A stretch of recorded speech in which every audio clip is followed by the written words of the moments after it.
musicians riff. Essentially, they jam on musical ideas and musical concepts. You can do the same thing with act. Yeah, I guess. What I'm what I'm going to do is just look at different aspects of the act in a nutshell metaphor and how we can use them to tease out different concepts. And first of all, we're going to have a look at diffusion, and I'm going to take you through what's called the hands as thoughts metaphor, which is you'll see the overlap. So if I can take this, I want you to imagine that your hands are your thoughts and place them together like the pages of a book. Kind of like yeah, okay. So these are all your thoughts, and you know these might be your worries, your anxieties, your stresses, you know, all of those kind of unhelpful thoughts. Actually, it could be any thoughts though. And again, what I want you to do is ever so slowly bring your thoughts towards your face until they get, and notice what happens as they get closer and closer until they're actually covering your eyes. Okay, so you're all caught up in your thoughts now. Look around, notice what your view is like. How much are you missing out on? Kind of huge gaps in the information coming into you.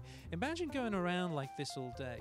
What would it be like trying to act effectively, do the things that make your life work? Imagine trying to, cook dinner, drive a car, do the stuff that's important. It would be pretty difficult, right? So you're missing out, and it's very difficult to act effectively. Now, ever so slowly lower your hands and notice what happens. As the space between you and your thoughts increases, notice your view of the room.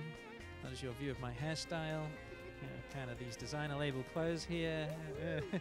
And again, kind of notice now that you can engage in your life, do the things, and just check it out. Your hands are still there. Your thoughts haven't disappeared. But you can just let them sit there.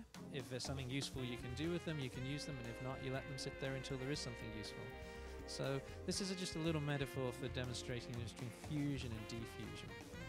Which essentially expands your worldview, and perspective is what we need at that critical moment. Yeah, and the nice thing at the end of this metaphor is, of course, the hands are still there, because in act, many people can't I just make these thoughts go away?